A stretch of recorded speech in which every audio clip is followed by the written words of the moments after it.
Hola, ¿cómo están? Me da muchísimo gusto saludarlos. Bienvenidos a Conversatorio Jurídico, nuestro programa académico orientado a generar doctrina y razonamiento en el mundo del derecho. En esta ocasión, contamos nuevamente con la destacada participación del reconocido profesor doctor Alfonso Zambrano Pasquel. Él es autor de más de 50 obras en derecho penal, procesal penal y litigación oral. Es uno de los mayores representantes a nivel nacional e internacional del derecho penal ecuatoriano.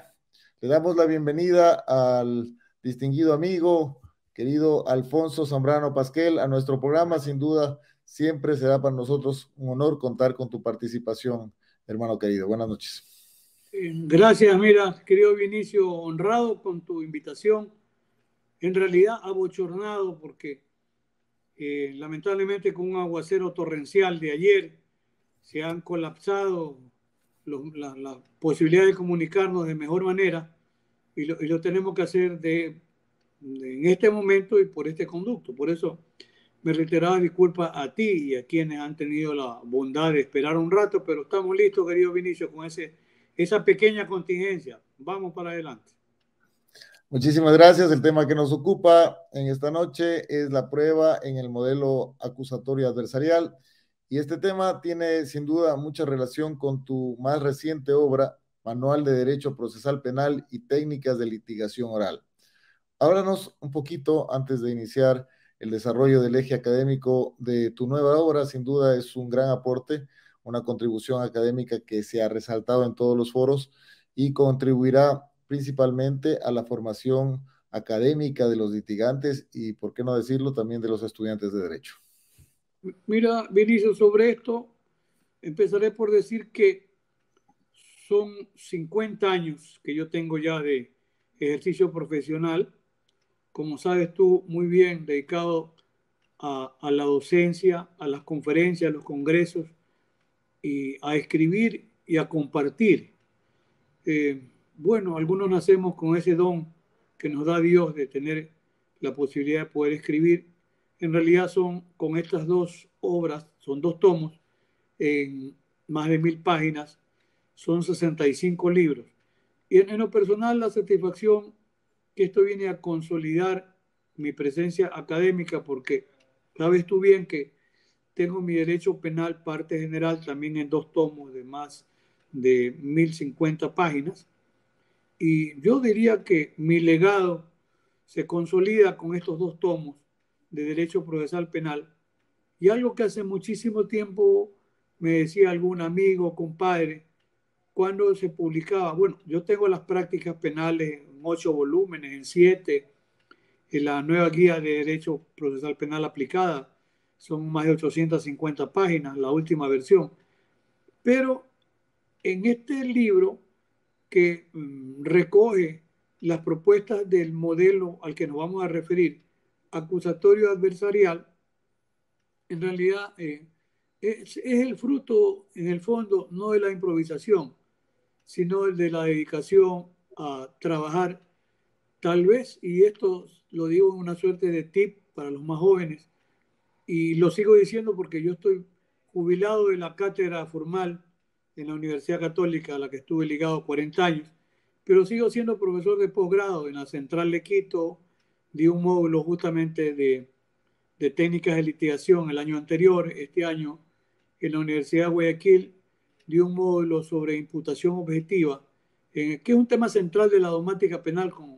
Contigo lo hemos conversado más de un momento. Y bueno, venía haciendo algunas publicaciones en materia de derecho procesal. Yo recuerdo una del año 2005, el primer libro que la Corporación de Estudios y Publicaciones de Quito le hace a un fondo de publicaciones de la Universidad Católica de Guayaquil, que se llamó justamente Proceso Penal y Garantías Constitucionales. Eh, Porque esa publicación es el año 2005. El año 2008 en Ecuador tenemos una nueva constitución, que es una gran constitución. Cuando se habla de una nueva constitución, yo digo, por favor, no hagan pedazos lo de bueno que tenemos con esta constitución, porque tú coincidirás conmigo que es una constitución donde el garantismo penal llega a su máxima expresión. Y como dice el profesor Carlos Llorio, el garantismo penal no es otra cosa que hablar de los derechos fundamentales que le asisten a un justiciable, no es otra cosa. Entonces, con una constitución como esta, por eso yo he publicado 2 tomos o 2 libros sobre temas constitucionales y está la publicación mía en Derecho Penal, sumo esta publicación en Derecho Procesal. Yo diría que de alguna manera, y también recuerdo, 2022 se publicó un libro mío de cerca de 500 páginas sobre derecho penal crítico, criminología crítica, política criminal, drogas, temas carcelarios. Yo sinceramente lo digo, sin ser ampuloso, pienso que mi misión está cumplida, creo que mi legado está en las obras que están allí. Mira, siempre, ¿por qué? En el caso, por ejemplo, de el derecho penal mío, son alrededor de 10 ediciones entre Argentina, Colombia, Perú y Ecuador. ¿Por qué? Porque unas se publican como manual, otras se publican como derecho penal parte general, otros se publican como fundamentos de derecho penal. Y claro, son alrededor de 10 publicaciones y eso permite explicar el volumen de publicaciones. Y otro tanto ha pasado en el tema procesal penal, porque estaba el primer libro en 2005, luego hay un estudio introductorio a reformas del año 2009, nuevas reformas de 2010, luego ya está el Código Orgánico Integral Penal del 2014, que publica 3 libros de mi autoría, publica la Corporación de Quito, el uno dedicado, el primero a teoría del delito, el segundo a la parte especial y el número 3 al proceso penal. A mí me pareció que había llegado el momento de recoger toda esa información, porque no es que quienes escribimos y nos gusta escribir, y sobre esto yo soy muy enfático. Cuando alguien dice que no le gusta algo, le digo, está bien, usted es libre de decir que no le gusta, dígame por qué no le gusta, y como yo soy un crítico constructivo, digo, a ver, ¿qué es lo que usted propone a cambio de esto? En el fondo, y ya tendrás oportunidad de revisar con detalle los libros que te llegarán en el curso de esta semana a tus manos, vas a apreciar que ha habido mucho cuidado, incluso en explicar lo que vamos hoy día a mirar de alguna forma, lo que significó el tránsito del modelo inquisitivo al modelo acusatorio, lo que ha significado, porque coincidirás conmigo, querido Vinicio, que quien se dedica al ámbito penal, y yo le agregaría, si quiere ser un buen penalista, tiene que manejar bien teoría del delito. Si manejas bien teoría del delito, puedes entender la parte especial, porque vas a encontrar la estructura del tipo penal, la acción, tipicidad, antijuricidad, el juicio, culpabilidad o de reproche. Entonces, un buen penalista tiene que manejar bien, fluidamente, ¿qué? Teoría del delito. Y si se va a dedicar no solo a dar clases, sino a ser litigante como yo he sido a lo largo casi de, sí, yo me lo doy antes de los 24 años, tengo 74, son 50 años, empecé a litigar el año 2025, 75, son 49 años litigando. Entonces, es toda una vida de cada litigar donde, mira, no es lo mismo el campo de la teoría que la dinámica de la práctica. Entonces yo digo, bueno, tiene que manejar quien quiera dedicarse a ser un defensor penal o un buen fiscal, etcétera, tiene que dedicarse a estudiar la teoría de la prueba. Y la teoría de la prueba reconoce la mejor doctrina que demanda muchas horas de estudio, porque incluso, mira, hoy y en la dinámica de la prueba, un tema central es el tema de la prueba ilícita. Contigo lo hemos conversado más de un momento. Entonces, hay que manejar cuáles son los límites de la validez de la prueba. Y sobre eso hay importantísimas publicaciones que están recogidas y citadas en este libro nuevo que yo lo recibo con muchísimo afecto. Yo digo, es mi hijo mayor en Derecho Procesal Penal. Entonces, ahora el tema que, por ejemplo, en el Ecuador tiene poco desarrollo doctrinario es el tema, por ejemplo, de los estándares de la prueba. Los estándares tienen que ser construidos y hay trabajos extraordinarios como los... Perdimos la conexión con el profesor Alfonso Zambrano, la va a retomar en unos minutos. En todo caso, antes quiero agradecer la participación de todos quienes se han conectado a esta transmisión virtual en vivo desde todas nuestras redes sociales, Facebook, Vinicio Rosillo, la fanpage Poder del Derecho y también el canal de YouTube Vinicio Rosillo, en donde ustedes van a encontrar más de 200 conversatorios en vivo. El programa se transmite hace más de 3 años. Todas las transmisiones han contado con la participación de los más destacados profesores del Ecuador y Latinoamérica, más de 10 países de Sudamérica, también de Centroamérica e inclusive de Europa, también Norteamérica, han sido representados académicamente en el programa Conversatorio Jurídico.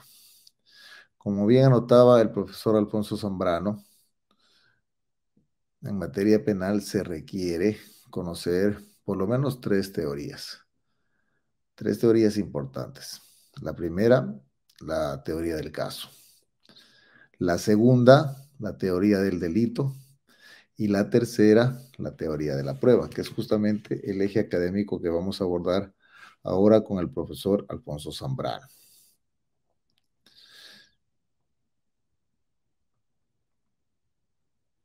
En este marco vamos a revisar algunos subtemas importantes que se van a plantear alrededor de nuestra discusión académica.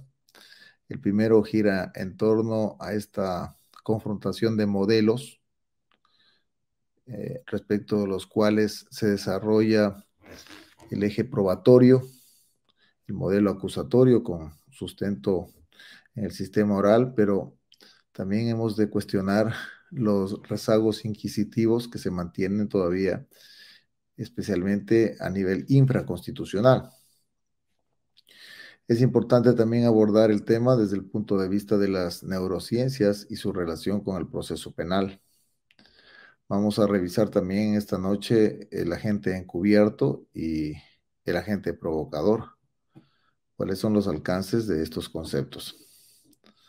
También se van a determinar algunos aspectos importantes en torno a la prueba en el procedimiento abreviado, a la valoración racional de la prueba y la duda razonable, la prueba en los recursos, especialmente qué ejercicio se da alrededor de este eje probatorio cuando estamos ventilando los recursos de apelación, qué referencia debe hacerse en casación, en revisión. Y también vamos a tratar la admisión de la prueba ilícita. Son algunos de los aspectos importantes que vamos a revisar con el profesor Zambrano, quien ya ha retomado la conexión. Querido. Sí, A ver, estamos ya completo alguna escuchándote. idea por el tema del contenido del libro. Está el tema de los recursos en una línea diferente a lo que está proponiendo la Corte Nacional de Justicia. Y además hay muchos fallos de la Corte Constitucional muy importantes que tienen que ver con motivación de sentencia, la valoración de la prueba, etcétera. De manera que ahí está la propuesta. Espero que puedan revisarlo y discutirlo. Seguramente habrá más de una oportunidad para hacerlo. Así que, como te parezca conveniente, Vinicio, entrar, si quieres, tal vez mirar la prueba, qué diferencia hay entre el modelo inquisitivo y el modelo acusatorio, podemos hacerlo Sí, en muy justamente, breve tiempo, ¿sí? justamente cuando se produjo el tema del desfase en la conexión, les indiqué ya el menú académico que vamos a tener a nuestros amigos. Antes quiero saludar nuevamente a la masiva participación que tenemos en este conversatorio jurídico a través de las diferentes redes. Y les había indicado que vamos en primer momento a tratar la prueba sobre la base de los modelos, esta confrontación que existe entre el sustento de la oralidad y el modelo inquisitivo. Pese a que la Constitución determina claramente cuál es el sistema oral, artículo 168, número 6, todavía se guardan rezagos inquisitivos, especialmente a nivel infraconstitucional, tanto en el Código Orgánico Integral Penal como en el Código Orgánico General de Procesos. ¿Cuál es el parámetro específico respecto a esta arista desde tu punto de análisis? Bueno, tenemos un pequeño problema en la conexión con el profesor Alfonso Zambrano. Vamos a tratar de solventarla.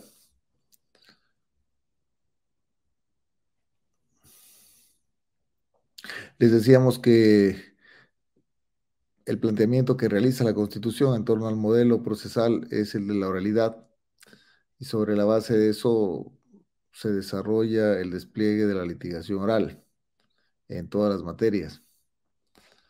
Sin embargo, se han determinado algunos desfases en torno a esta implantación en el ámbito procesal y se guardan todavía rezagos de modelos inquisitivos permitiendo que el juez realice actividad probatoria.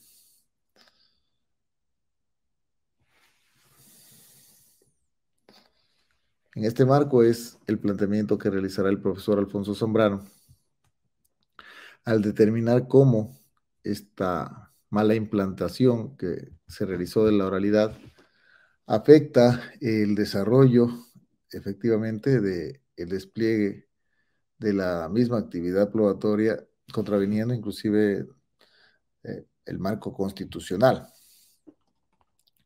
Y respecto a esto, el Código Orgánico Integral Penal establece algunas posibilidades específicas en la que el juez puede realizar actividad que le compete específicamente a las partes. Una de estas se encuentra contemplada en el artículo 615 del Código Orgánico Integral Penal, estableciendo la posibilidad de que el juez pueda realizar preguntas aclaratorias.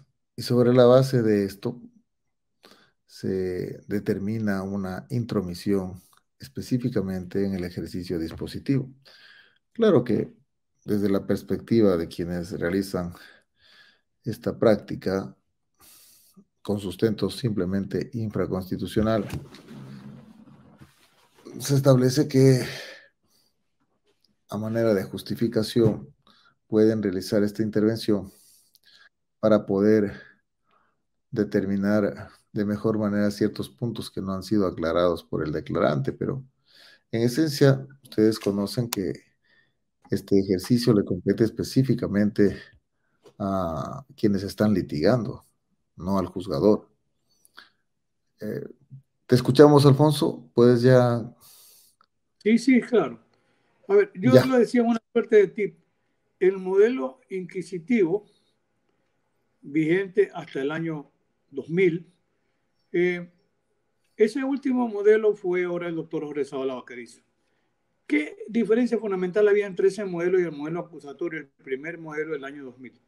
Toda la prueba se practicaba desde la investigación, o sea, la policía tomaba declaraciones, eso era prueba, la policía hacía peritaje de la prueba.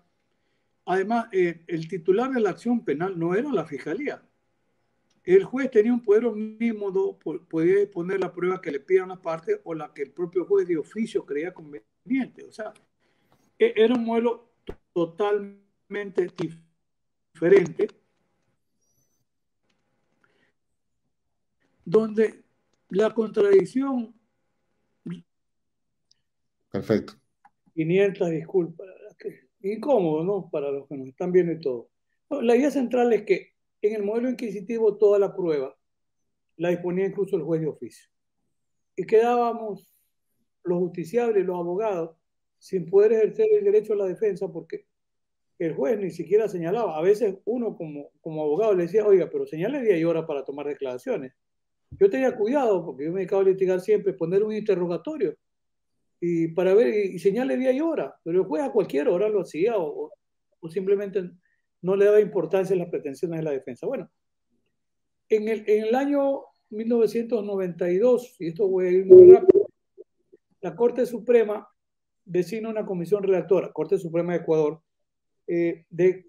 estuvieron Alberto Binder y Maximiliano Rusconi, que trabajaban muy cerca del maestro Julio Mayer, que es después muy amigo mío, y dejan el primer modelo para el procedimiento penal ecuatoriano. En la línea, ¿En qué año fue? ¿En al qué año? 1992, es el primer modelo. En la línea del modelo del profesor Julio Mayer, el anteproyecto de Código Procesal Penal Modelo para Iberoamérica, así ese nombre gigante, pero eso no pasó. 93, 95, con el Mundo Durán Díaz y Walter Guerrero, la Corporación Latinoamericana para el Desarrollo de Quito retoma el proyecto y lo trabajamos, lo entregamos al tiempo de la constituyente de Riobamba, el 97, vino la constitución del 98, y dejamos entregado el documento, que viene a ser el primer modelo acusatorio en Ecuador, del año 2000. 2014 toma mucho de ese modelo, pero con las reformas que ya se habían dado, cuando alguien dice que lo bueno siempre se hace esperar, muchísimas gracias por la disculpa anticipada. Pero mira, hoy el código nuestro, con las falencias que tenga, va más en la línea del modelo acusatorio adversarial. Y lo digo en un tip, para entenderlo es facilito. ¿Qué es lo que propende el modelo acusatorio adversarial? ¿Verdad? Que todas las decisiones sean discutidas en una audiencia oral, pública y contradictoria. Esa es la característica central. Como tú ves ahora, una prisión preventiva se la discute, una revocatoria se la discute, la posibilidad de discutir las exclusiones probatorias se la discute en audiencia.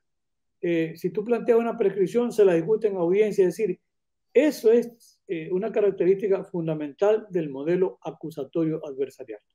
Entonces, ahí se marcan ya las pautas generales, salvo, o sea, hoy algunos códigos procesales penales, ya en el modelo adversarial, permiten de oficio la presencia del juez para, por ejemplo, ordenar la práctica de prueba. El nuestro no. Permite que el juez en audiencia de juicio, y tú que también litigas sabes, que pueda el tribunal o el juez, cuando se trata, por ejemplo, de procedimiento directo, el juez pueda hacer alguna pregunta aclaratoria. Si algo no le queda con suficiente claridad, le dice, por favor, estoy imaginándolo. Usted dice que fue a corta distancia el disparo. ¿Sí, señor? Más o menos, ¿qué distancia había entre el lugar que usted estaba y el lugar en el que está la persona que dispara? No sé, ¿cómo? No sabe. 2 metros, 3 metros. Entonces, eso le permite al juez, por ejemplo, aclarar el tema o la idea. Usted dice que se aprovechó de la víctima. ¿De qué manera? Ah, no fui específico. No, no. ¿Por qué dice eso? Ah, porque la víctima estaba de espalda y le disparó. Ah, entonces, eso le permite al juez aclarar, pero ese es el límite. Nada más. Algunos se quejan y dicen, no, que el juez debiera tener... No, es que, mira, el titular del ejercicio de la acción penal es la fiscalía, ¿ya? Y el juez, en el modelo acusatorio adversarial, debe ser, como yo digo, el que marca los límites, o sea, es el juez de garantías. En la práctica, y es bueno decirlo, porque yo soy un crítico constructivo, ¿ya? No destructivo, constructivo. Ahora estoy apreciando que la Fiscalía General del Estado, ¿qué hace? En un momento dado, cita a una persona para que declare. Y bajo la manga ha tenido una orden de detención con fines investigatorios. Eso es una perversidad. Eso es actuar con deslealtad procesal. Y casos como ese deben motivar a que la fiscal general del Estado sea llevada a un juicio político. No puede actuar de esta manera. Es una perversidad. Porque entonces, ¿qué nos queda a los abogados? Decirle al cliente, escóndase, no vaya. Alguna vez pasó con un jurista reconocido que ya falleció. En la confianza que le dispensaba a la Administración de Justicia, él compareció con su cliente a un llamamiento para que declare. Y de allí se lo llevaron amarrado de pata y manos, como yo digo. Eso está haciendo hoy la Fiscalía General del Estado. Y ese es el motivo para que se observe ese procedimiento. Porque entonces, yo, a este abogado de muchísimo prestigio, ¿tú te imaginas lo terrible que debió ser que a su cliente se lo lleven estando él sentado allí con su cliente declarando? Por favor, señora Fiscal General del Estado, eso no es actuar con lealtad procesal y eso tiene que ser denunciado. Porque mañana, Vinicio, tú vas con un cliente y lo meten preso, ¿te imaginas? Tú pierdes tu cliente, pierdes prestigio. ¿Qué van a decir? Pésimo abogado, Vinicio Rosillo. O dirán peor, amarró con la Fiscalía General, llevó a su cliente al matadero. No se deben repetir esto que se viene produciendo y ojalá que la Corte Constitucional intervenga. Por eso dije, seamos críticos constructivos. Y en Entonces, esa línea que tú planteas, cuando el juez, retomando un poco el tema de las facultades que tiene el juez, cuando el juez hace estas preguntas aclaratorias que algunos consideran, entre los cuales me incluyo, rezagos de modelos inquisitivos, no estaría supliendo la actividad que le compete específicamente a los sujetos procesales al momento de realizar su examen y su contrainterrogatorio, debido a que entendemos sobre la base del modelo, el modelo purista que consagra la Constitución, dice sistema oral, y en este modelo la dinámica surge a propósito de un ejercicio dispositivo. Si al juez se le da una ventana, un espacio, por más pequeño que sea, el juez ingresa y realiza todo tipo de preguntas con esa potestad que le da la ley.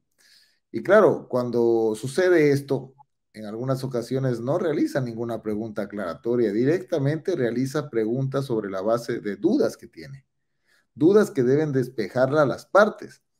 En ese sentido, cuando el juez realiza este ejercicio de intromisión, tú ya perdiste el juez. Ya no tienes un juez, tienes un acusador o tienes un defensor, depende la postura que él esté sosteniendo, que generalmente la realiza sobre la base de una duda no a favor del reo o del procesado, sino en contra de, para condenar. Esto es lo que se cuestiona desde el punto de vista estrictamente técnico, en la medida de que si nosotros permitimos que el juez pregunte, bueno, tú sabes que esto es en materia penal, pero en materia no penal la situación es más dramática porque inclusive el juez puede ordenar prueba de oficio del plano. Es mucho más poderoso el ejercicio de intromisión en la parte dispositiva en el ámbito no penal. Pero si es que se le da este espacio al juez, estamos permitiendo que el juez, sobre la base del marco normativo constitucional, realice un ejercicio de parte. Mira, querido Vinicio, yo, por la experiencia, y no por ser sabio, sino más viejo simplemente, te digo, a ver, primero existe la previsión normativa. Puede ser que en algún momento dado alguien plantee, por ejemplo, una acción de inconstitucionalidad que ya se ha dado de otras normas. Porque fíjate, a la final, por ejemplo, en el tema de la caducidad de la prisión preventiva, ha sido terrible porque comienzan a sacarse debajo de la manga algunas interpretaciones como que mientras no esté ejecutoriado, ¿verdad? No funcionaría la caducidad. Eso no dice el sistema interamericano. Pero en el fondo, el doctor Zavala Vaquerizo decía algo. La prisión preventiva solamente termina. ¿Y solamente termina cuándo? Cuando existe una sentencia condenatoria ejecutoriada o en firme. 50 años lo venía diciendo el doctor Zavala. Pero aquí se han agarrado la idea de que no, que hasta la sentencia oral ya con eso es suficiente. No. Los jueces allí no respetan algo que es importantísimo, el control de convencionalidad. Hay control de constitucionalidad y control de convencionalidad, y por eso es que el Estado es permanentemente condenado. Pero yo por experiencia te digo, yo le digo a algún cliente, mire, o patrocinado, mire, le digo, si el juez comienza a hacer preguntas, usted da una declaración. Primero, usted no tiene la obligación de declarar. Segundo, usted declara lo que usted quiere declarar. Y tercero, usted declara y diga, no tengo nada más que declarar. Y si un juez le dice, yo quiero que me aclare esto, yo no voy a declarar más. Pero que me aclare esto, no voy a declarar más. Y cuando el juez insiste, yo le digo, perdón, señor juez, usted está acosando a la persona que está declarando. Él dijo que no va a declarar nada más y es nada más. Pero ya esas son estrategias de abogado, querido Vinicio. O sea, frente a, mientras no se declare la inconstitucionalidad de la norma, que coincido contigo, el juez pierde la imparcialidad. Pero también yo me pongo a meditar porque uno genera un discurso constructivo y empieza por una suerte de autocrítica. ¿Y qué pasa si a veces el fiscal no siempre es eficiente, ni el acusador particular? ¿Cuál es el límite como para que el juez pueda hacer alguna? Lo que sí estamos seguros es que es aclaratoria. Porque tú como abogado sabes que puedes decirle al requerimiento del juez, señor juez, la pregunta que usted formula no es aclaratoria. Entonces ya tú tienes que haber conversado con tu cliente y tu cliente le dice, El juez le dice, no, no, perdóneme, abogado, yo soy el juez. Sí, señor juez, pero no es aclaratoria. Entonces, tú tienes que haber conversado e instruido honestamente a tu cliente para que le diga, señor juez, yo no tengo nada más que declarar. Y nada más que declarar. Y ahí termina la historia. Claro, tú dices un juez puede sentirse después, disculpe la expresión para que nos entiendan a todos, medio embroncado, pero ese es el problema del juez. El juez tiene que actuar con imparcialidad. Mira, ¿cuáles son los lineamientos básicos para la buena actuación de un juez? Que sea independiente, que sea imparcial. Yo le agrego que tenga conocimiento y tenga probidad. Ese es un buen juez. El juez no puede romper el marco de su imparcialidad. Y lamentablemente coincido contigo, en la práctica ocurre que sí, muchos jueces rompen ese principio de la imparcialidad. Así es, Vinicio. Ahora, ¿qué conexión podemos realizar entre las neurociencias y el proceso penal ya en otro abordaje? A ver, mira. Hoy las neurociencias tienen un campo propio. Y podríamos decir en neurociencia, proceso penal, neurociencia y prueba. Mira, sobre las neurociencias yo he conversado contigo en un momento, igual que yo comienzo a hablar un poco sobre inteligencia artificial, podrá o no aplicarse en el proceso, podrá utilizarse por medio de pruebas, lo podemos ver después como una especie de apéndice. Pero mira, el tema de las neurociencias, como dice Charlie Parma, tú tuviste el acierto de entrevistarlo, y me parece que era sobre este tema, él dice que en la presencia de las neurociencias, dice que es el retorno triunfal del hombroso, dice Carlito. Y la autora Lolita Nillar de Castro decía que hoy cabalga el cadáver insepulto del hombroso y de Darwin, decía. Entonces, pero el hecho cierto, las neurociencias hoy han cobrado un potencial enorme, porque en el juicio de disvalor del acto nosotros concluimos que hay injusto penal cuando la conducta es típica y es antijurídica. Y el juicio de culpabilidad, en la estructura que yo mantengo de hace ya exactamente 40 años con la primera edición de mi manual, la culpabilidad es juicio de reproche que se dirige al dueño del acto. Y la culpabilidad tiene tres componentes. El primero, la imputabilidad. La imputabilidad, ¿qué es? Es capacidad de comprender la criminalidad del acto y determinarse de acuerdo con esa comprensión. El otro componente es el conocimiento de la antijuricidad, cuya contrapartida o contracara sería un eventual error de prohibición.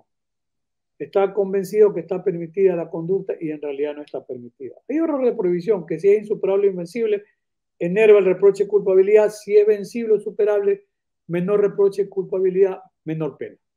Y el otro, que es poco desarrollo en Ecuador, no doctrinario porque algunos lo desarrollamos, pero de aplicación práctica yo no lo veo, que es la exigibilidad de la conducta. Se parte de un criterio. A todos. Contemplamos, ¿no? Perdón. El elemento que acabas de referir no lo contemplamos en nuestro COIP, los otros dos sí. Sí, no está. Pero mira, recuerda lo que siempre converso contigo. El artículo 28 del Código Orgánico de la Función Judicial dice que para administrar justicia hay que acudir a la fuente del derecho, a la doctrina y a la jurisprudencia. Entonces, se puede hacer una construcción porque son casos límites. Yo recuerdo, yo he sido belceliano, no ortodoxo, más seguidor de la línea de Maurach, aunque yo respeto muchísimo los planteamientos de la imputación objetiva, que son creo que es la construcción doctrinaria más importante de esta segunda década del siglo XXI, la imputación objetiva. Contigo hemos hecho algunos programas. Pero fíjate tú, el famoso ejemplo que en la universidad nos daban los profesores, de la tabla de Carneades, del filósofo griego, que están ahí disputando ahí una sola tabla, y alguien se apropia la tabla y se salva y el otro se ahoga. Pero modernamente en Europa se han ido produciendo casos, por ejemplo, los alpinistas. Están 5, ¿verdad?, haciendo alpinismo. El quinto se desprende con los ganchos que utilizan. ¿Qué pasa?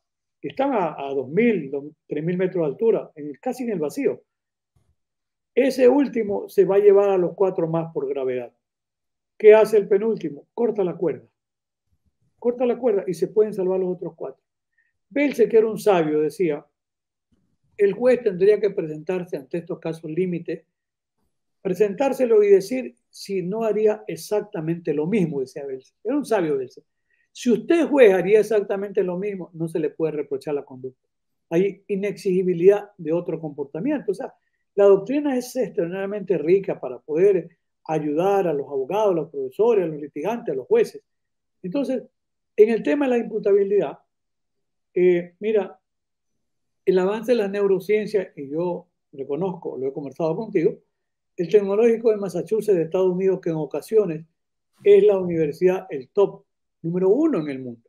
Como yo digo, y quiero muchísimo, por supuesto, a las universidades alemanas, pero ni las alemanas, ni las rusas, ni las chinas, ni las inglesas, norteamericanas. A veces Harvard, la número 1. En otras ocasiones, Tecnológico de Massachusetts, o a la inversa el año siguiente.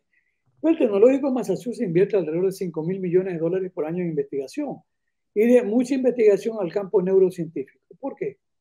Un escáner de cerebro, una tomografía axial computarizada, te permite, por ejemplo, descubrir si hay malformaciones en el cerebro, tumores que pueden explicar estas conductas de estos asesinos en serie o violadores en serie. Es una especie de reacción en cortocircuito. Hay algunas glándulas, como la hipófisis, y hay una glándula, la amígdala cerebral. Se considera que ese es el punto detonante. Pero ojo, no todas las personas que tienen una malformación cerebral son psicópatas o asesinos en serie. Yo recuerdo en un documental del Tecnológico de Massachusetts, es un tema que yo lo vengo estudiando algunos años, y allí decía que el profesor se había sometido a un escáner de cerebro y el profesor tenía atrofiada, ¿verdad?, la amígdala cerebral, pero no era un asesino en serie, se sonreía, esos jóvenes brillantes. Yo digo que ahí, para mí, hay factores predisponentes que están en la Constitución y factores coadyuvantes. Yo creo que la mezcla de factores puede explicar este detonante. Y mira, si una persona tiene un problema como ese, y eso explica la conducta criminal, no, si no es imputable, se le debe imponer una medida de seguridad, porque el inimputable sí comete delito, pero no es culpable. Pero como comete delito, va a una medida de seguridad. Si fuese persona con capacidad de culpabilidad porque es plenamente imputable, se le impone una pena. Fíjate que en Ecuador, y rápido, 2 casos en la década de los años 80, 86, 87. El uno, Pedro Alonso López, el llamado el asesino de los Andes, como decía Efraín Torres Chávez. Monstruo de los Andes. Perdón. El monstruo de los Andes. Monstruo de los Andes, como 60, 70 personas asesinadas. En Guayaquil, Pedro Alonso López, Pedro Alonso, sí, Pedro, a ver, Camargo Barbosa, ya, el sádico del Charquito. Mira, Garrido, el día lunes interviene, Vicente Garrido, formidable, en un coloquio con la Academia Ecuatoriana de Ciencias Penales y Criminológicas. Se justifica escucharlo a Garrido. Pero Garrido tiene una serie de libros sobre estos asesinos en serie, pero ningún asesino en serie ha llegado al nivel de Camargo, ni de Pedro Alonso López, ni los Estados Unidos, ni Ted Bundy, 17 muertos, ni el carnicero Migok, que 20 muertos. No, no, estos eran fuera del lote. Y fueron juzgados en Ecuador como personas con capacidad de entender o de querer. Yo sostuve que era un error, porque al cumplir la pena, con la mitad del tiempo, que eran 16 años, y el 2 por 1, seguían con plena capacidad sexual y de seguir matando. A Camargo lo cosieron a puñaladas antes de salir en libertad, y a Pedro Alonso López salió en libertad y seguramente alguien lo mató porque nunca más apareció. Pero eran depredadores. Entonces, ahí funciona una medida de seguridad. Y sobre esto, en Ecuador, Óscar Bonilla León, que era un perfilador criminal, era un buen psiquiatra, mi amigo, él hace la edición del primer libro Camargo. Y él decía que tenía capacidad de entender o de querer. Y luego tengo buena amistad con Óscar. Yo le decía a Óscar, Camargo podría recuperarse. Esos que son una mentira, pero podría rehabilitarse, resocializarse. Jamás me decía. Entonces era inimputable, porque los no funcionan. Y mira que en el año 1986, Óscar Bonilla León le hizo lo único que podía hacerle, una pequeña prueba con un electroencefalograma. Le pidió la autorización a Camargo, le hizo electroencefalograma a alguno y Camargo tenía una malformación en el cerebro que podría explicar esa conducta criminal. Y en Estados Unidos, el caso del estrangulador de Boston, brillante, inteligente, pero un asesino en serie. Cada 5 años pedía ser puesto en libertad. El tribunal de Parole le decía a los especialistas, han conversado, ¿sí? ¿Qué le parece? Brillante, inteligente. Ustedes asegurarían o aseguran que si lo ponemos en libertad no va a volver a matar. Dijo, imposible. porque se puede doblar y vuelve a asesinar. Y terminó sus días en la cárcel. Entonces, hoy el avance tecnológico permite encontrar estas malformaciones cerebrales que el Proyecto Inocencia de Estados Unidos los utiliza bien. Y fíjate, y lo voy a decir en tip, el Proyecto Inocencia busca personas condenadas a pena de muerte y luego los visita. Ahora parece que el Proyecto Inocencia se va a retirar porque no tiene recursos. Y van y le plantean, le dice, usted está condenado a pena de muerte, sí, está en el callejón de la muerte, sí. Mire, si usted nos permite, nosotros podemos pedir una prueba. Recuerda que el sistema norteamericano no tiene recursos, salvo uno excepcional, que es una suerte de revisión. ¿En qué caso? Excepcional. Por ejemplo, analizan el caso y dicen, a ver, aquí el abogado no pidió que se haga una tomografía computarizada de cerebro para ver si tiene o no una malformación. Y fíjate, desde Strickland, de 1984, si mal no recuerdo, desde Strickland en Estados Unidos se comienza a utilizar la sexta enmienda y se hacen planteamientos como este. Una mejor defensa, una mejor defensa podría haber permitido la posibilidad de un mejor resultado. Y aquí apreciamos que el abogado no pidió una prueba neurocientífica que es posible practicarla. Se considera que se violó la sexta enmienda y le cargan la responsabilidad al abogado y permiten el derecho a un nuevo juicio, permitiendo un examen neurocientífico. Entonces, las neurociencias han llegado para quedarse. Son un importante aporte. Ya hay aquí en el medio en clínicas privadas buenos tomógrafos y la posibilidad de hacer también un examen con escáner de cerebro, pero no se los está utilizando. Pero es una prueba muy importante. Sobre eso yo doy conferencia, creo que será parte de mi, siempre hay que actualizar lo que uno escribe. En derecho penal seguramente en el tema de la culpabilidad. Y en derecho procesal, pues, sí, yo sé que circula 4 días esta edición, y ojalá que sea bienvenida.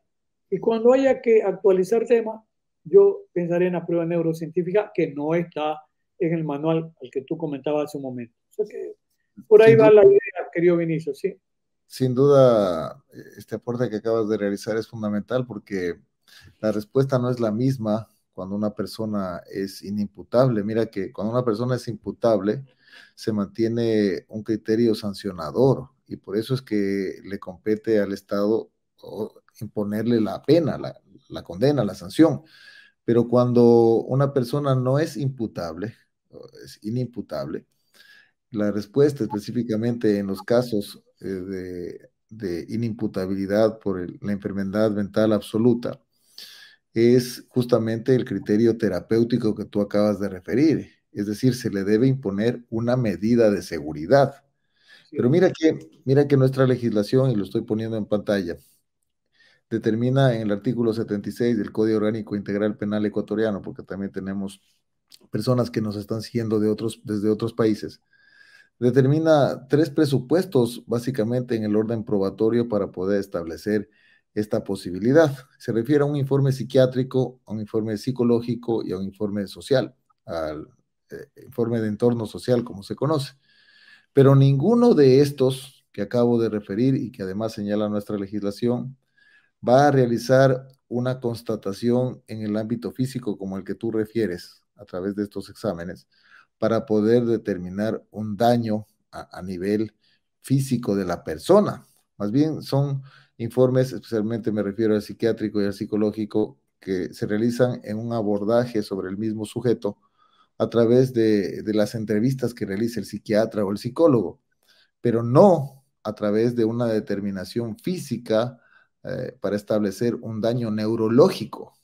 Mira que si nosotros pusiéramos este requisito aquí y además un requisito que le compete pagar al Estado, porque muchas de estas personas no tienen ni siquiera los recursos para poder solventar la cancelación de un perito psiquiatra o un psicólogo para poder determinar estos presupuestos, menos aún uno que se determine en el ámbito de las neurociencias. Aprovecho además para saludar a nuestro querido amigo común, el profesor Carlitos Palma, que se encuentra conectado y viendo este programa.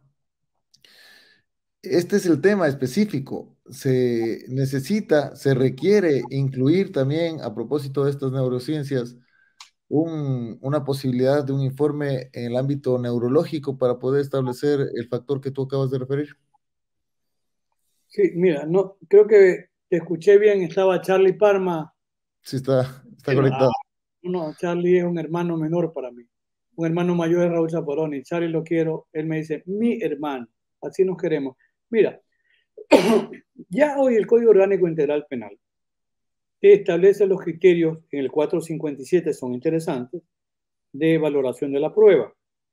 Y allí menciona, dice, la valoración de la prueba será teniendo en cuenta su legalidad, autenticidad, sometimiento a cadena de custodia y algo muy importante, que tiene relevancia con lo que estamos comentando, grado actual de aceptación científica y técnica de los principios en que se fundamentan los informes periciales. Eso es clave, porque uno de los temas que consta en mi publicación es el tema de justamente los criterios de Aubert.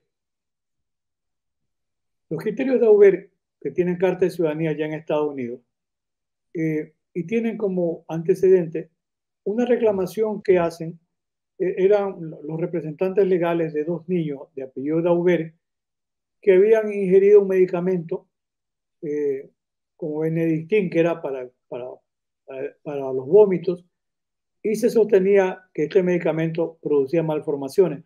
Un poco parecido al escándalo de la década de los años 50 del siglo XX, la famosa talidomida en Alemania. Entonces, ahora, a mí me queda la siguiente lectura. Los criterios de Aubert o principios de Aubert que están en la obra mía que tú tuviste la bondad de publicitar desde el inicio, y que seguramente Charlie Parham la tendrá también luego. Pero fíjate tú que los criterios de Aubert surgen en Estados Unidos porque en este caso, que era civil, lo que importa es el tema de las pruebas científicas. Y sobre esto el profesor Michel Tarufo, para él decía que la única prueba científica era la de ADN. Incluso decía el profesor Tarufo que cuando se trata de los peritos de parte, decía Tarufo, los peritos de parte responden a la parte. Y claro, si tú buscas un perito, tú le dices al perito qué opina, y si el perito no te satisface, te buscas otro. Claro, porque está respondiendo en el fondo y el perito tiene derecho a cobrar un honorario.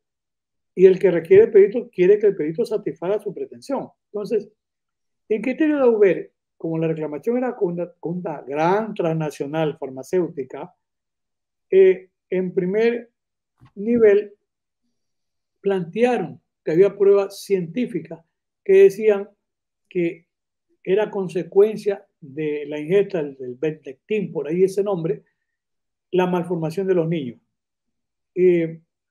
En primer nivel desestimaron la pretensión. En el segundo nivel también.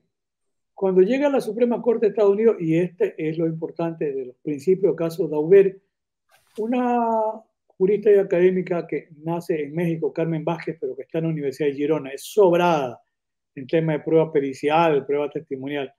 Y ella menciona y hace un análisis sobre el caso de Aubert, porque el caso de Aubert sienta criterios que se los aplican en el Perú, los toman en Colombia, los toman en Argentina, los toman en España. Aquí yo creo que muy poco se sabe de los criterios de Aubert. La Suprema Corte de Estados Unidos dijo, bueno, es una prueba científica. Y lo que creó fue estándares para la credibilidad de la prueba científica. Y dijo, bueno, es una prueba científica, esa prueba científica ha sido contrastada, ha sido discutida. Esos criterios de esta prueba científica han sido publicados, han sido cuestionados, forman parte de investigaciones científicas. Y además dijo algo que es muy interesante, qué margen de error tiene el dictamen pericial. Y eso es fundamental. Yo aquí le digo a mis alumnos, cuando hay un peritaje, pregúntale por el perito, ¿qué margen de error tiene su peritaje? Y pone, disculpe la expresión gráfica, parir a un perito. Sí, ¿qué margen de error? Entonces, ¿y usted qué ha publicado usted sobre el tema? Y lo que usted ha publicado lo ha discutido en foros. Estas conclusiones, y eso es lo que nos dice hoy el Código Orgánico Integral Penal. ¿Cuál es el fundamento científico de sus conclusiones? Los abogados, muchos no están preparados. No digo no estamos, porque no me gusta incluirme en esa línea. Pero hay que saber también interrogar, y para eso se las técnicas de litigación, donde tiene que haber conocimiento. Pero ¿sabes qué pasa? La Suprema Corte de Estados Unidos sienta los criterios de Dauber, pero no resuelve. Mira, yo no en particular digo, no quiso resolver porque es una gran transnacional contra la que se iba, no sé. Digo, estos son los criterios. Y así tienen los jueces que resolver. Devuelvas el proceso al juez inferior para que aplique estos criterios o estándares y resuelva. Entonces, el juez inferior dice, sí, se trata de una información científica, se trata de información que está contrastada, que está discutida, se trata de información publicada, ¿sí? Hay un margen de error que reconocen los peritos, pero ¿qué dice? Pero no se aplican los criterios en este caso.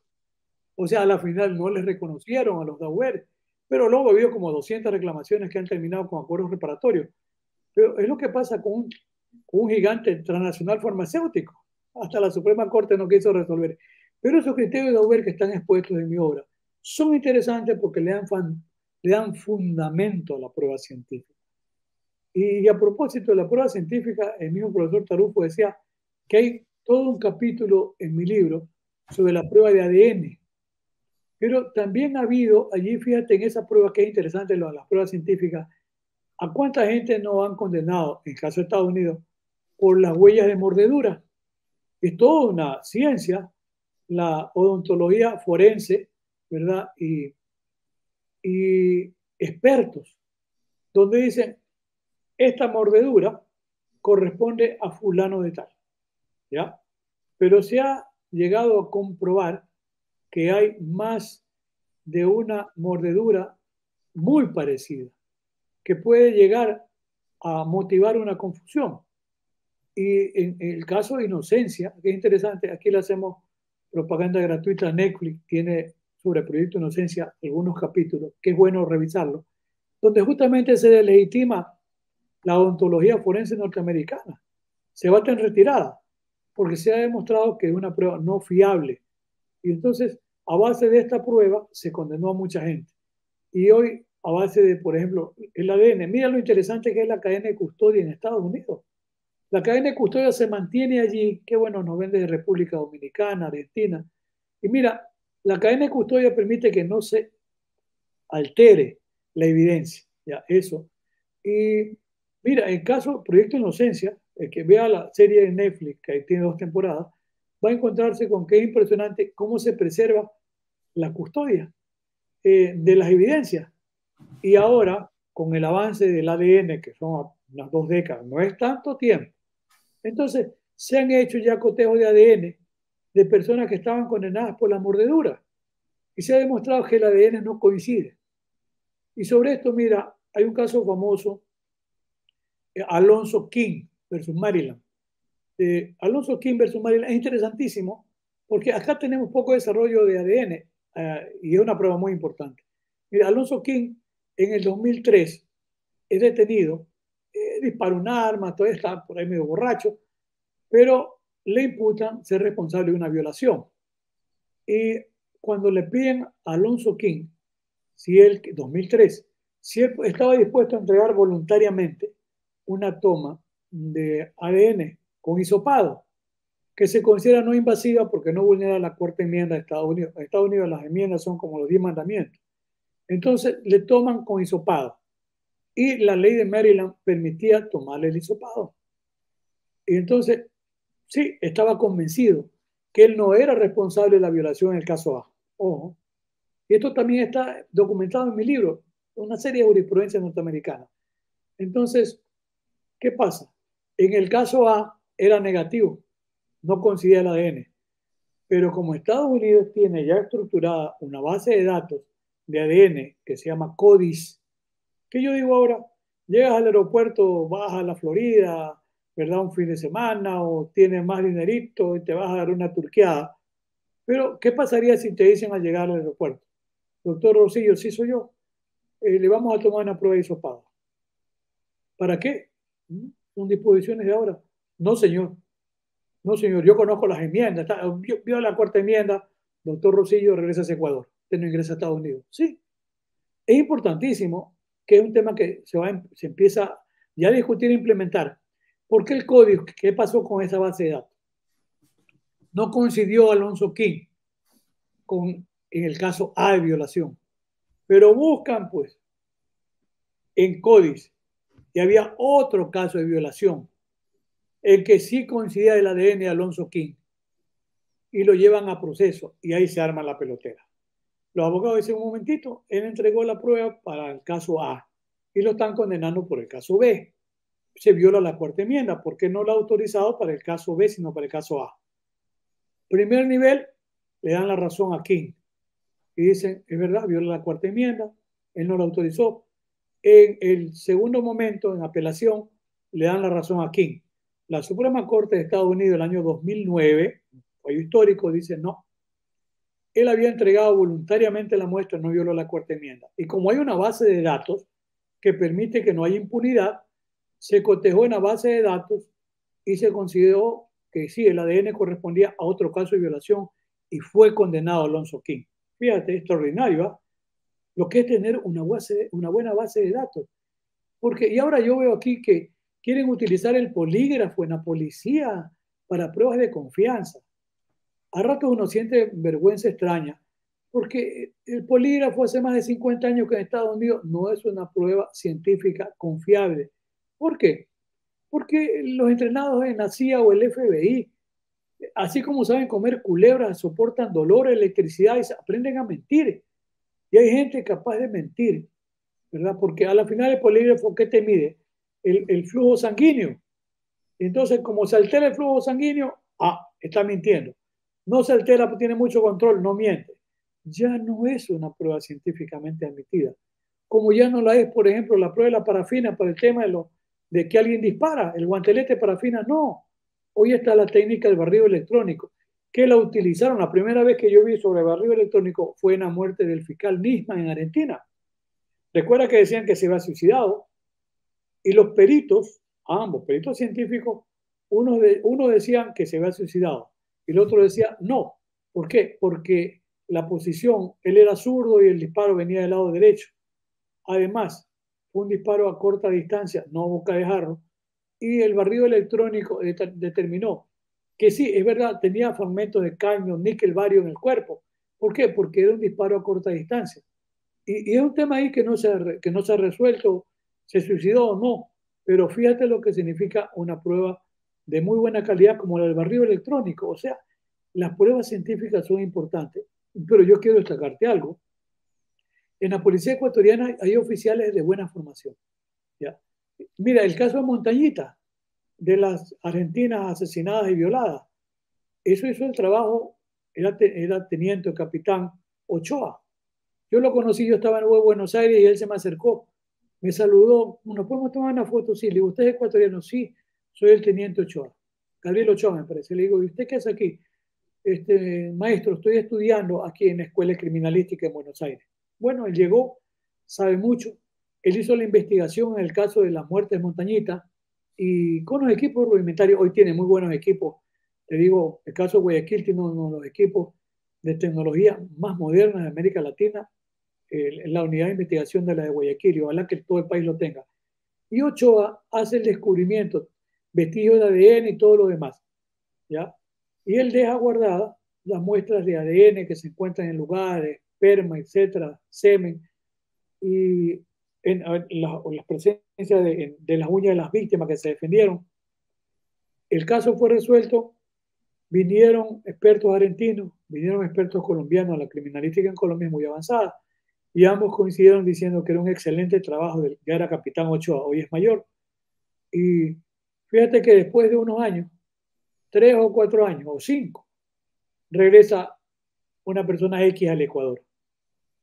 Y Ochoa lo tenía identificado por el ADN. Regresa al Ecuador, ve en la base de datos de migración que llega, le dice al juez, fulano de tal tiene que ver con el asesinato de Montañita. Lo detuvieron y lo condenaron. ¿Sí? Es un buen elemento. Ochoa, y hay otros, no son muchos, pero eso es interesante porque el abogado también tiene que prepararse en estos ámbitos, porque si no está preparado, es un desastre un abogado, no sabe qué preguntarle. Oiga, ¿cómo llegó usted a este razonamiento o a este criterio? Pero ese tema de la prueba científica es muy importante, Vinicio. Yo lo desarrollo a lo largo también de estos, la parte pertinente del primer tomo también, en la obra que tú tendrás, igual que Charlie Palma en pocos días. Muchísimas gracias, querido Alfonso. Quiero agradecer la masiva participación de nuestro público en Conversatorio Jurídico para este programa, sin duda imperdible, con los conocimientos vastos que siempre brindas de manera muy desinteresada para que se pueda contribuir a elevar el nivel académico y actualizar a los litigantes, a los jueces, a los fiscales y también a los estudiantes de derecho. Quiero con esto concluir el programa. Tus palabras finales, querido Alfonso. Ya, sí, nuevamente pidiendo disculpas porque fue un desastre, pero bueno, y el de arriba nos alumbró al final.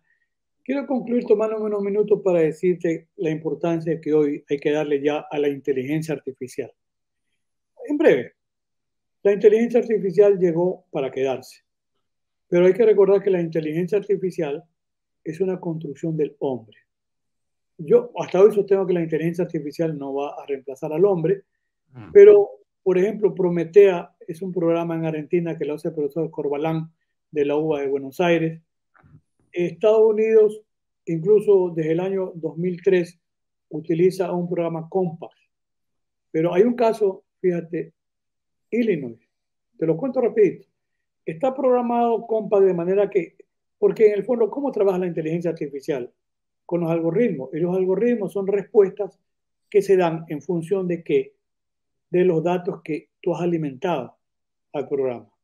Entonces, Compass en Estados Unidos les permite, para que ya los jueces no tengan que intervenir, aportar ciertos datos, cargarlo a la base de datos, para que te diga el programa Compass, esta persona debe quedar con suspensión de la pena, por ejemplo. ¿Qué pasa? Que en el caso de este ciudadano Loomis, él se entrega voluntariamente porque la policía lo buscaba, se entrega porque él dice, bueno, si me entrego, tengo una pena menor y no voy a ir preso. Pero como es sometido al programa Compass, el programa Compass dice, por el hecho de haberse dado la fuga es peligroso y lo condenan a 5 años. Entonces, fíjate tú, se ha discutido y sobre este tema, mira, Vinicio, tú entras a una aplicación del banco para pagar la luz, el agua, todo. ¿Eso qué es? Es inteligencia artificial. Y Google tiene una inteligencia artificial muy bien desarrollada. Tú buscas jurisprudencia argentina, prueba ilícita y te arroja, sin necesidad de comprar un programa de inteligencia artificial. Pero que es un aporte importantísimo. Sí, las bases de datos están bien. Pero fíjate tú, hay programas, hay cuestionamientos a Amazon y a la IBM, porque al reclutar personas, ¿verdad? Mediante inteligencia artificial califican.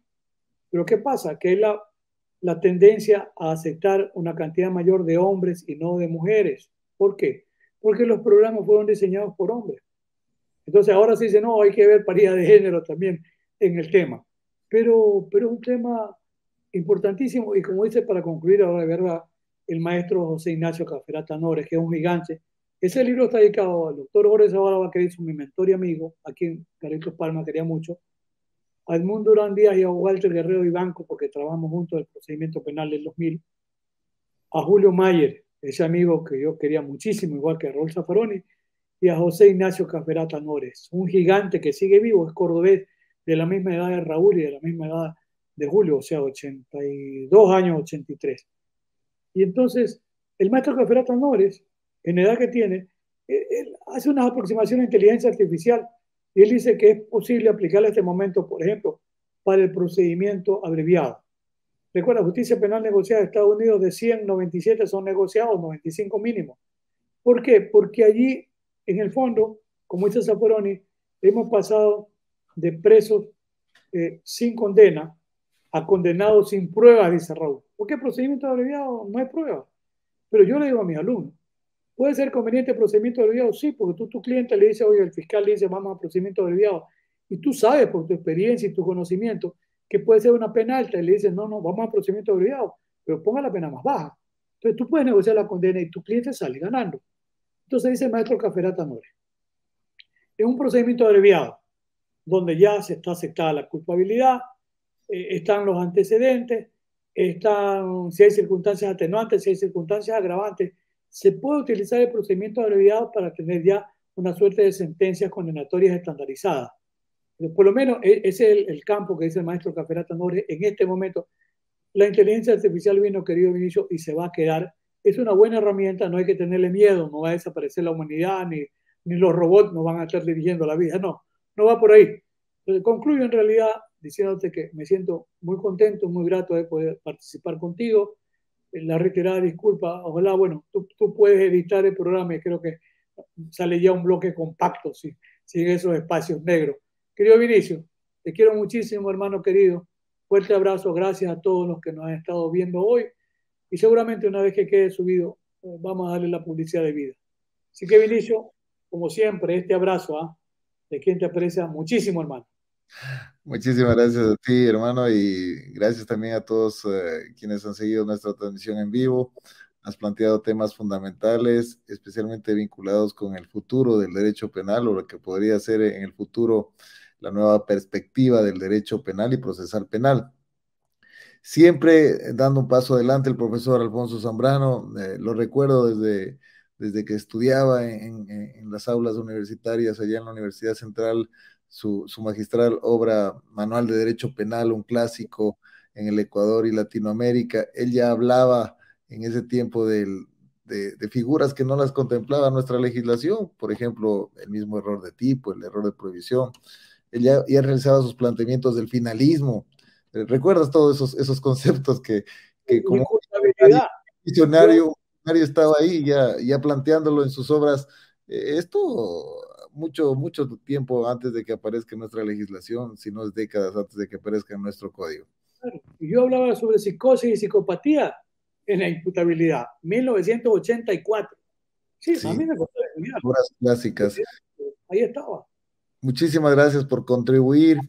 Tu audiencia sin duda aplaude tu participación. Esta obra, su nueva contribución académica en los conceptos alrededor de los cuales hemos tratado en este programa, sin duda es un aporte fundamental que debe estar en sus bibliotecas. Los invito a adquirirla porque todas las obras del profesor Zambrano son un aporte innegable al derecho penal latinoamericano, no solamente ecuatoriano. Un abrazo fortísimo, espero que te encuentres muy bien. No lo voy a editar al video porque todo el contenido es importante siempre cuando tú participas. Y bueno, son cosas que pasan, tú lo indicaste, estos temas de conexión a veces suelen suceder así, pero lo principal, como dijo nuestra seguidora, es que lo bueno se espera. Y aquí hemos estado contigo más de una hora conectados. Un abrazo a todos. Espero, queridos amigos, verlos en un nuevo programa de Conversatorio Jurídico. Hasta pronto.